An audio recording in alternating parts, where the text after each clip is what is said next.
கடலூரில் ரயில் மோதியதும் 50 மீட்டர் தூரத்துக்கு வீசப்பட்ட பள்ளி வேன். இறந்து போன பள்ளி குழந்தைகள். விபத்துக்கு காரணம் இன்டர்லாக்கிங் சிஸ்டம் இல்லாததுதான் என பொதுமக்கள் குற்றச்சாட்டு. கண் அசந்து தூங்கியதாக கேட் கீப்பர் மீது தாக்குதல். இதற்கிடையில் மாவட்ட ஆட்சியர் மீதும் பாய்ந்த ஊர் மக்களின் கோபம். நடந்தது என்ன?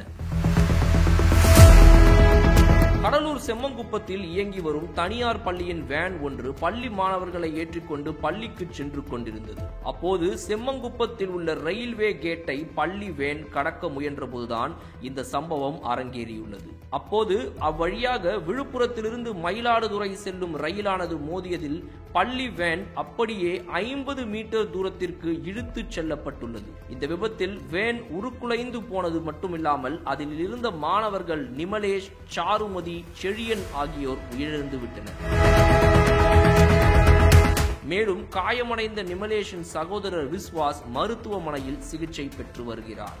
அதேபோல் பள்ளி வேன் ஓட்டுநர் சங்கரும் கழுத்தில் காயமடைந்து சிகிச்சை பெற்று வருகிறார். கிருஷ்ணசாமி வித்யா நிகேதன் என்ற தனியார் CBSE பள்ளியை சேர்ந்த இந்த வேன் கடலூர் மற்றும் ஆலப்பாக்கம் இடையே உள்ள ரயில்வே லெவல் கிராசிங் கேட் எண் 170 காலை 7:45 மணி அளவில் கடலூருக்கும் ஆலப்பாக்கத்திற்கும் இடையில் கடக்க முயன்ற போதுதான் இந்த சம்பவம் நடந்தது.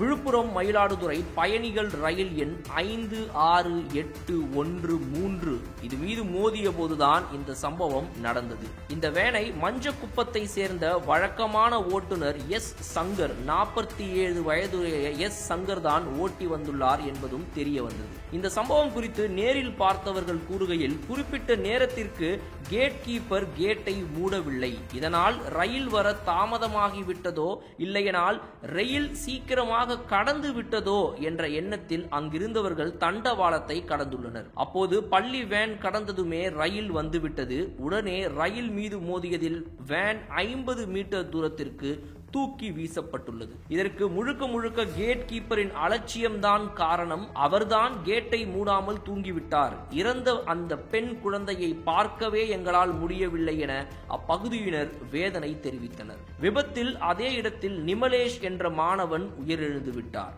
மேலும் செழியன், சாருமதி, விஸ்வாஸ் ஆகியோரை மீட்டு மருத்துவமனையில் சேர்க்கப்பட்டு அதில் செழியன், சாருமதி இறந்துவிட்டனர். தற்போது சாருமதியின் உடல் பிரேத பரிசோதனை செய்யப்பட்டு வீட்டுக்கு கொண்டு செல்லப்பட்டுள்ளது. அப்போது மக்கள் கதறி அழுத காட்சி பெரும் சோகத்தை ஏற்படுத்தியது.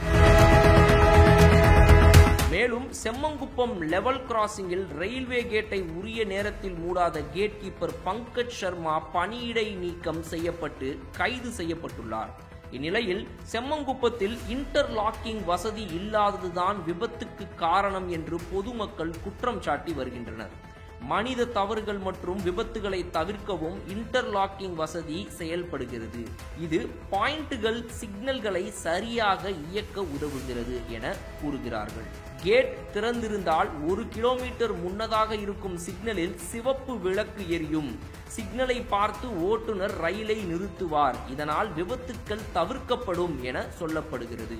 இந்த இன்டர்லாக்கிங் வசதி இல்லாததால் ரயில்வே கேட் திறந்து இருப்பது ரயில் ஓட்டுநரால் அறிய முடியவில்லை. இதனால் ரயிலை அவரால் நிறுத்த முடியவில்லை என சொல்லப்படுகிறது. இந்த நிலையில் அனைத்து லெவல் கிராசிங்கில் உள்ள ரயில்வே கேட்டில் இன்டர்லாக்கிங் வசதி அமைக்கப்பட வேண்டும் என்று பொதுமக்களின் கோரிக்கையும் இங்கு எடுத்து வைக்கப்படுகிறது. இதே நேரத்தில் இது பற்றி தகவல் அறிந்து அக்கம் பக்கத்தில் இருந்தவர்கள் ஓடி சென்று அவர்களை மீட்கும் பணியில் ஈடுபட்ட அதே நேரத்தில் போலீசாரும் ஆம்புலன்ஸும் தகவல் தெரிவிக்கப்பட்டு உடனடியாக அங்கு விரைந்து செயல்பட்டனர் எனவும் கூறப்படுகிறது. இந்த நிலையில் விபத்து பற்றி தெற்கு ரயில்வே வெளியிட்ட ஒரு அதிர்ச்சி அறிவிப்பில், ரயில்வேயின் முழு நிதியுதவியுடன் இந்த ரயில்வே கிராசிங்கிற்கு சுரங்கப்பாதை அதாவது அடிச்சாலை அமைக்க தெற்கு ரயில்வே முன்பே ஒப்புதல் அளித்து விட்டது எனவும், ஆனால் கடந்த ஓராண்டாக இதற்கு கடலூர் மாவட்ட கலெக்டர் அனுமதி அளிக்கவில்லை எனவும் தெரிவிக்கப்பட்டுள்ளது. இந்த துரதிர்ஷ்ட சம்பவத்தில் உயிரிழந்தவர்கள் மற்றும் காயமடைந்த நபர்களுக்காக ரயில்வே ஆழ்ந்த வருத்தம் தெரிவித்துள்ள இந்த நிலையில் இந்த சம்பவத்திற்கு பொறுப்பை யார் ஏற்க போகின்றனர்? கடலூர் மாவட்ட கலெக்டரா தனது பொறுப்பை சரியாக செய்யாத கேட் கீப்பரா இல்லை அந்த வேன் டிரைவரா? இந்த சம்பவத்தில் இறந்து போன கடலூர் செம்மங்குப்பத்தின் மாணவர்களின் குடும்பத்தினருக்கு எங்களின் ஆழ்ந்த அனுதாபம்.